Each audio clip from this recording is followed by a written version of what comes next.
Olá, tudo bem com você? Eu sou Letícia Campos, fisioterapeuta com atuação em fisioterapia neonatal e hoje gravei esse vídeo para falar sobre um assunto que todo mundo me pergunta bastante lá no meu perfil do Instagram, sobre a mecânica respiratória de neonatos.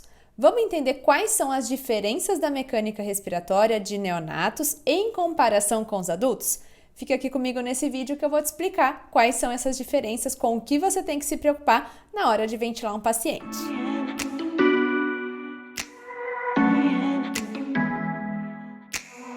Quando a gente fala de mecânica da respiração, a gente pensa na entrada e saída do ar e tudo que está interferindo nessa entrada e saída do ar.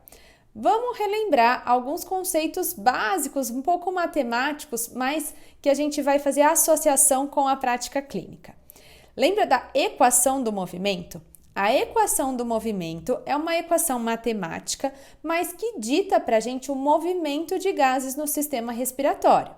De acordo com essa equação do movimento, a pressão nas vias aéreas depende da pressão elástica, que está relacionada com a complacência pulmonar, e também com a pressão resistiva, que está relacionada com a resistência oferecida pelas vias aéreas para o fluxo aéreo.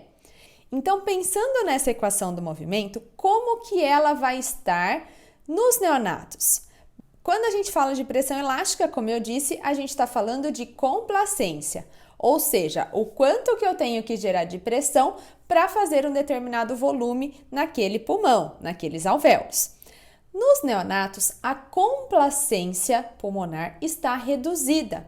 Por que ela está reduzida? Porque esse pulmão do neonato, mesmo que ele tenha nascido a termo, tem uma menor quantidade de fibras de elastina e uma menor quantidade de colágeno. Com isso, então, a complacência pulmonar de neonatos é menor. Isso faz com que o paciente, o neonato, quando está em ventilação mecânica, precise de mais pressão para gerar um determinado volume. Isso pensando num recém-nascido a termo. A complacência fisiologicamente é mais baixa do que comparado a uma criança maior ou um adulto. Imagina se ele nascer pré-termo, a complacência é ainda menor. Ainda mais se ele tiver alguma patologia do sistema respiratório que faz com que essa complacência diminua ainda mais, como, por exemplo, a síndrome do desconforto respiratório, que está associada a uma deficiência de surfactante importante, que faz então reduzir ainda mais a complacência pulmonar de neonatos prematuros. Bom, pensamos então na pressão elástica que está relacionada à complacência. E a pressão resistiva do sistema respiratório? Quando a gente fala em pressão resistiva, a gente está falando do quanto que esse sistema está oferecendo de resistência ao fluxo.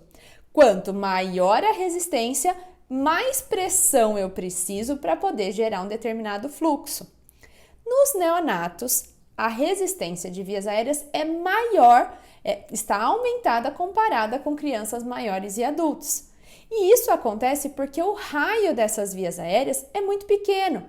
Se a gente lembrar da lei de Poiseuille, e tem um vídeo aqui no canal que explica um pouquinho mais sobre resistência de vias aéreas, o item mais importante, o que mais determina a resistência de vias aéreas, é justamente o raio. O raio está elevado à quarta potência. Isso significa que quanto menor o raio, maior vai ser a resistência, consequentemente menor o fluxo, e por isso então eu preciso de mais pressão, de mais diferença de pressão para eu gerar fluxo. Bom, entendemos então que complacência está reduzida e isso faz precisar de mais pressão. Resistência está aumentada, o que também faz precisar de mais pressão. Por isso que em neonatos, quando a gente está ventilando lá em TCPL, que é uma modalidade controlada a pressão, a gente usa pressões inspiratórias muito parecida com o que a gente usa em adultos, mas para gerar volumes muito menores. Se a gente pensar num adulto, então, que tem como volume-alvo 350 ml, a gente provavelmente vai usar ali uma pressão inspiratória de 16, 15, 16, 17 para chegar no volume-alvo. Nos neonatos, se é um neonato de 1 kg, por exemplo, eu quero fazer um volume-alvo de 4 a 6 ml no máximo para não causar lesão pulmonar. Para eu fazer de 4 a 6 ml num neonato de 1 kg, que é prematuro, tem complacência ainda menor, resistência ainda maior, eu muito provavelmente vou precisar de mais de 16 de pressão inspiratória para gerar esse volume muito menor do que eu estava gerando em adulto com a mesma pressão. Então, o que explica isso é justamente a gente pensar nessa equação do movimento. Como a complacência é menor no neonato e a resistência é maior, a gente precisa de mais pressão para fazer determinado volume, para fazer um volume muito menor do que a gente faz em adultos, tá certo? Sobre medidas de mecânica respiratória em neonatos, né? Em adultos a gente está muito acostumado a fazer avaliação de complacência estática, dinâmica, pressão de platô, calcular driving pressure. Em neonatos é possível fazer todas essas medidas? Mas a gente tem algumas limitações. Entre elas, a gente usa geralmente tubo sem cuff, o que faz ter muito vazamento e algumas medidas ficam imprecisas. Além disso, frequência respiratória do neonato é muito alta e geralmente eles não estão sedados, então a gente tem a dificuldade também de gerar uma pausa inspiratória ou expiratória para fazer determinadas medidas, como por exemplo a pressão de platô e, consequentemente, driving pressure e todas as medidas que são derivadas dessa pressão.